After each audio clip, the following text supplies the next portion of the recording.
ఇదిగోండి అరటికాయ పచ్చెనగపప్పు కూర చేసుకుంటున్నాము. కోసి పెట్టుకున్న పచ్చిమిరపకాయ ముక్కలు, ఉల్లిపాయ ముక్కలు, అల్లం వెల్లుల్లి పేస్టు, టమాటాలు, అరటికాయ ముక్కలు,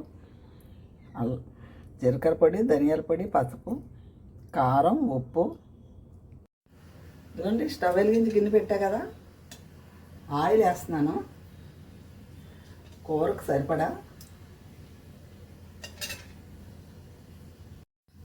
ఆయిల్ వేడెక్కిపోయింది కదా, కొద్దిగా ఆవాలు, ఒక రవ్వ కరివేపాకు, ఇప్పుడు ఉల్లిపాయ ముక్కలు వేస్తున్నాను. ఇప్పుడు పచ్చిమిరపకాయ ముక్కలు వేస్తున్నాను. అవి వేగిపోయి కదా, ఇప్పుడు అల్లం వెల్లుల్లి పేస్ట్ వేస్తున్నాను. అవి వేగిపోయి కదా, టమాటా ముక్కలు వేస్తున్నాను. ఇది ఇలా మగ్గిపోయింది కదా, ఇప్పుడు పచ్చెనగపప్పు వేసేస్తున్నాను.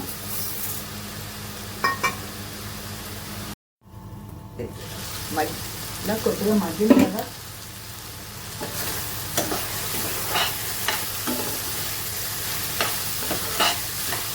ఇప్పుడు అరటికాయ ముక్కలు వేసేస్తున్నాను.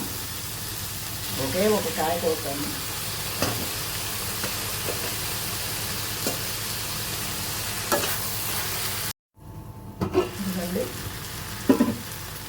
ఇప్పుడు కారం, పసుపు, ధనియాల పొడి, జీలకర్ర పొడి, ఉప్పు వేసేస్తున్నాను. సరిపడగా నీళ్ళు వేస్తున్నాను. ఇప్పుడు నీళ్ళు పోసేస్తాం కదా, ఇప్పుడు మూత పెట్టేస్తున్నాను.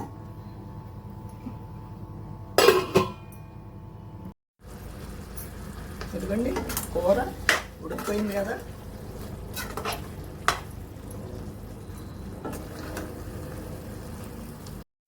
పచ్చెనగపప్పు అరటికాయ కూర ఉడికిపోయింది కదండి.